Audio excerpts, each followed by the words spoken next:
kabajamtoota daawwattoota wiirtuu miidiyaa oduu galgala kanaaf qindeeffannan isinitti hima. Oduu isinitti himuun kan isin faana jiru Alalisaa Lammiiti. Koomishiniin mirgoota namoomaa Itoophiyaatii fi UN Itoophiyaan haqa ce'umsaa keessatti mala miidhamaa giddu galeessa godhattee akka hordoftu dhaaman. Koomishiniin mirgoota namoomaa Itoophiyaa fi waajjirri koomishinara olaanaa mirgoota namoomaa dhaabbata mootummoota gamtoomanii argannoowwan marii dhimma haqa ce'umsaa irratti miidhamtootaa fi hawaasa naannolee garaagaraa irratti argaman waliin godhe ilaalchise gabaasa fuula 90 qabu baasee jira. Gabaasni ba'e kun akka agarsiisutti hirmaattonni araarri kaayyoo barbaachisaa fi galma ga'uu danda'u ta'us dhugoomuu kan danda'u ergama madaan miidhamtootaa fayyee booda qofa jechuun cimsanii kan dubbatan ta'u gabaasa fuula 90 kana keessatti eeree jira. Gabaasichi qaamolee fi galmoota ijoo haqa ce'umsaa kanneen akka itti gaafatamummaa dhugaa barbaadu qabeenya sarbamiinsa irra deddeebi'ame akka raawwatamne mirkaneessuu irratti xiyyeeffate ilaalchisaa fi fedhii hirmaattotaa bal'inaan xiinxaleelaa jira.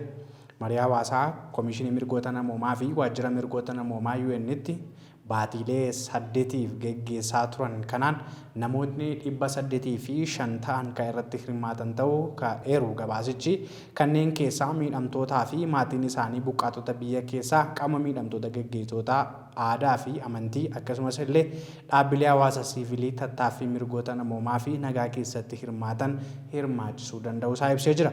Mariin kun naannolee Affaar, Amaaraa, Hararii, Oromiyaa, Somaalee fi Tigraay akkasumas immoo bulchiinsa magaalaa Dirree Dhawaatti kan geggeeffame ta'uu marii dabalataatiin ammoo abbootii amantaa sadarkaa biyyaalessaatti geggeeffame kan of keessatti hammate ta'us heerameera. Gabaasni kun dhiittaa mirgoota namoomaa darbeef deebii sirrii kennuun barbaachisaa ta'uunis ibsamee jira. Fedhii haqaa miidhamtootaa fi hawaasni naannoo adda addaa irra jiran guutuuf adeemsa haqa ce'umsa balaa sarbama mirgoota namoomaa Itoophiyaa keessatti raawwatamuuf deebii kennuu fi hojimaata waliigalaa hordofuu hojiirra oolchuun barbaachisaa ta'u gabaasa kana keessatti seeramee jira. Dhiittaa mirgoota namoomaa deddeebii akka hin mudanneef jijjiirraa fi haaromsa seerotaa fi dhaabbilee irratti taasifamu hojiirra oolchuun barbaachisaa ta'u hirmaattonni cimsanii ibsaniiru kan jedhu gabaasichi. Kunis ammoo heera mootummaa dabalatee tarsiimoo fi seera biyyoota biroo qorachuu fooyyessuu akka gaafatu ibsee jira.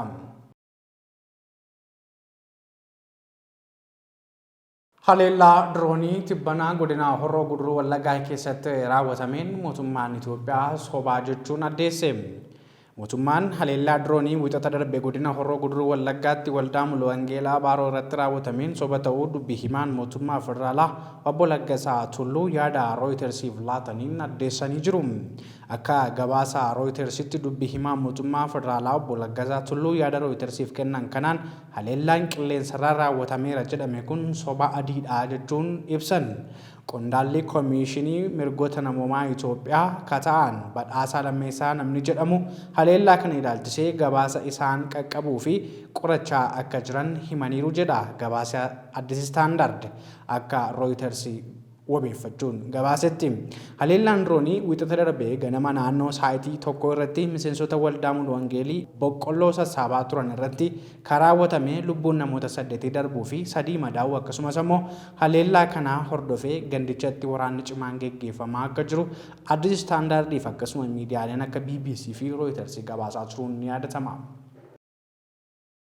Daandiin qilleensa Itoophiyaa lammiilee dhaloota lammaffaa waamicha biyyaa fudhachuun gara biyyaa dhufaa jiraniif gatii tikeettii fi akkasumas ammoo hoteelaa hir'isuu isaa beeksise. Lammiileen Itoophiyaa dhaloota lammaffaa waamicha ministeera muummee Dr. Abiy Ahmed fudhachuun gara biyyaa dhufaniif gatii tikeettii daandii qilleensaaf tajaajila hoteelaa akka hir'isu ta'uu daandiin qilleensa Itoophiyaa beeksisee jira. Garee daandii qilleensa Itoophiyaatti hoogganaan damee hojii daldalaa obbo Lammaa Yaaddechaa kana dura ministeerri muummee Dr. Abiy Ahmed wayita dhalattoota Itoophiyaaf waamicha taasisan daandiin qilleensaas gahee isaa baataa tureeraa jedhanii jiru. Miseensota daayispooraa waamicha biyyaa fudhachuun gara biyyaa dhufaniif gatiin tikeettii xiyyaaraa harka 15 haga 20 akka hir'atu ta'uunis himamee jira. Lammiilee Itoophiyaa qaama daandii qilleensa Itoophiyaa ta'ee hoteela Iskaayilaayititti boqotaniifis ammoo gatiin harka 15 haga harka 20 akka hir'atus ibsamee jira. Walirkaa fuudhinsi baallee gadaa Gujii 75ffaan harmuu farraa gara roobaleetti gurraandhala 13 dabarfamuuf jecha qophiileen garaagaraa taasifamaa jiru. Abbaan gadaa Gujii maatii Ardhaa Jiloo Domboobii roobaleetti sirna maqabaasii raawwataniiti jiru.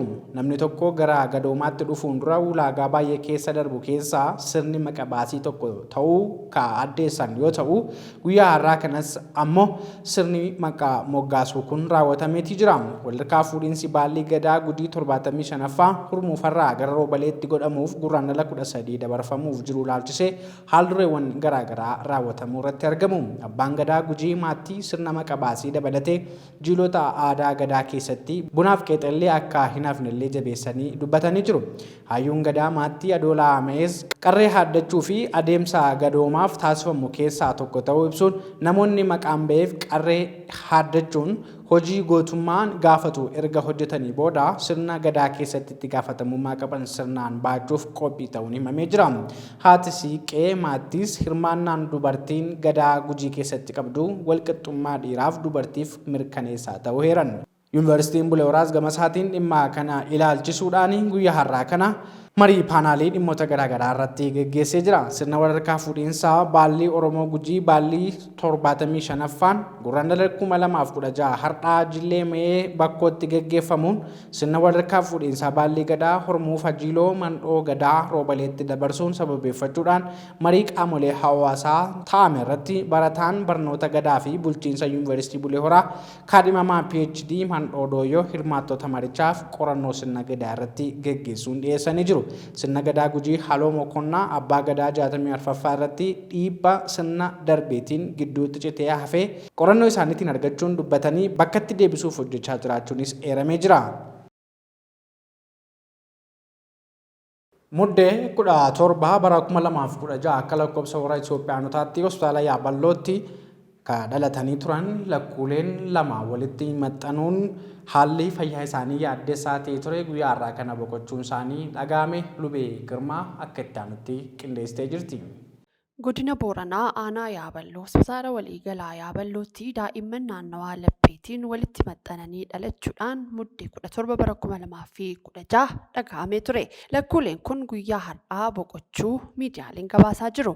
Taateen akkanaa sababoota garaagaraan kan mudatu ta'uu fi qorannoo fi yaalii dabalataa hospitaala sadarkaa itti aanutti kan gaggeeffamu ta'uu ogeessi yaala baqaqsanii yaaluu hospitaalichaa Dr. Gizaawu Taakkalaan kan ibsan yoo ta'u godina Booranaa hospitaala waliigalaa Yaaballootti daa'imman lakkuun walitti qabatanii dhalatan guyyaa har'aa boqotanii jiru. Muddee 17 bara 2016 akka lakkoofsa Itoophiyaatti hospitaala waliigalaa Yaaballootti dhalatanii kan turan lakkuuleen kunneen guyyaa lamaan booda kamisa galgalaa naannoo sa'aatii 1 fi daqiiqaa 30tti lubbuun darbuun dhagahamee jira.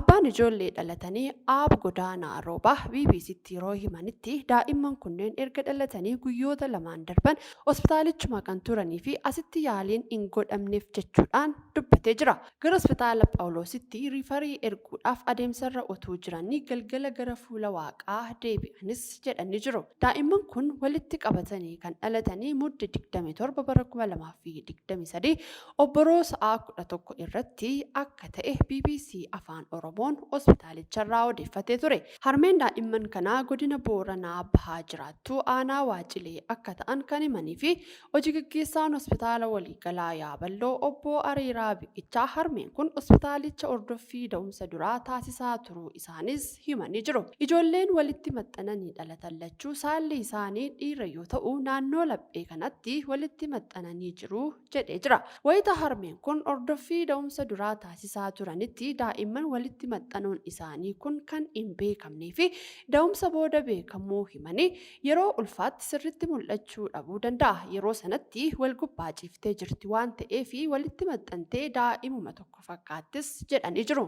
Qaamni isaanii kaan guutuu yoo ta'u iddoo walitti maxxane kana qofatti rakkoo iddoo laphee kun walitti maxxane waan jiruu fi qaama walirraa qooddatanii jiru jechuunis haala daa'imman kun itti jiran ibsanii jiru. Daa'imman kana keessaa inni tokko isa kaanirraa qaama qooddachuu kan himan obbo Ariiroon kutaaleen qaamaa kam akka walirraa qooddatan garuu ammatti kan hin beekamne ta'uu himanii jiru. Yoo isaan biratti hin danda'amne iddoo danda'amutti riifariin geeffamee hojjetamaaf jedhanii kan ture obbo Areeroo Biqichaa yeroo dhalatan sanatti argansuun daa'ima walitti maxxananii dhalatanii gaarii ture jechuunis dubbatanii jiru. Deeggarsa meeshaa oksijiinii malee ofiif arganaa kan turan kan himanii fi yeroo sanatti haadharraa kophaatti adda bahanii naannoo daa'imman kichuun ciisanii itti yaalamanitti wal'aanamaa turuunis gabaafamee jira.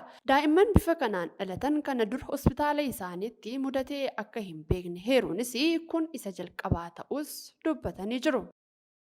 Tajaajilli inshuraansii fayyaa hawaasaa uummataaf hirkoo fooyya'insa tajaajila fayyaaf daandii milkaa'inaa ta'uu danda'eera jedha Biiroon Kominikeeshinii Mootummaa Naannoo Oromiyaa. Biiroon Kominikeeshinii Mootummaa Naannoo Oromiyaa tajaajila inshuraansii fayyaa hawaasaa ilaalchisuudhaan ibsa kennee jira. Ibsa kana Lubee Girmaa akka itti qindeesseetti.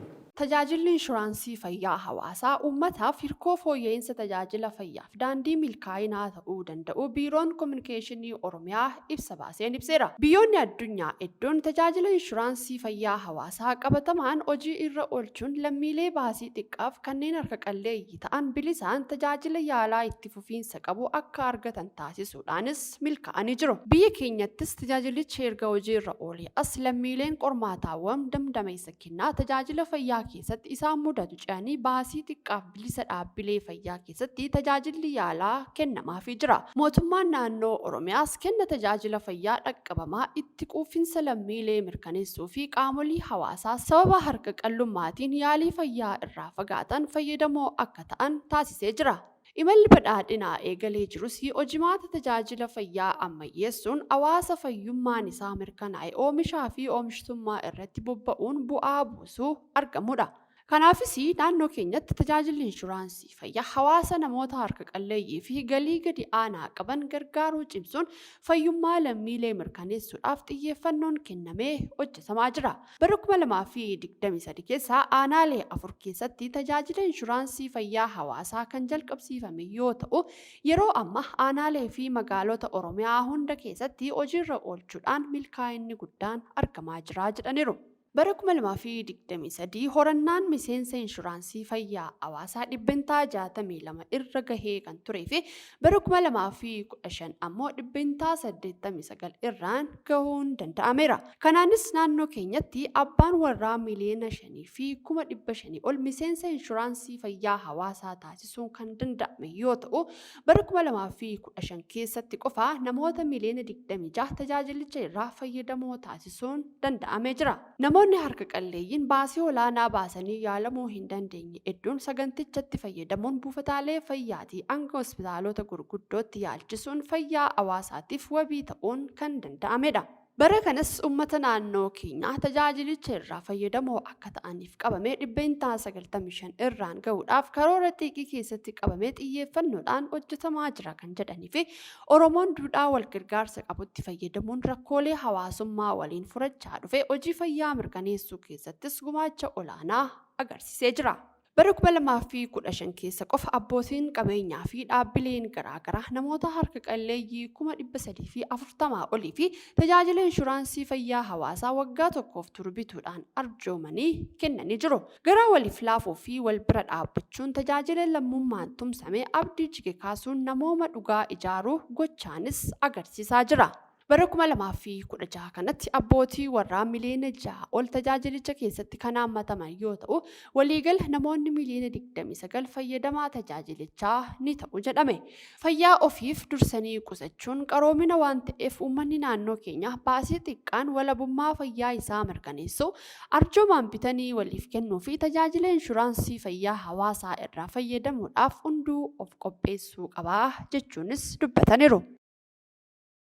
Naannoo Amaaraa keessatti amajjii tokko irraa eegalee yuunivarsiitiiwwan mootummaa naannicha keessatti jiran hojii baruuf barsiisuu akka eegalan ministeerri barnootaa addeesse.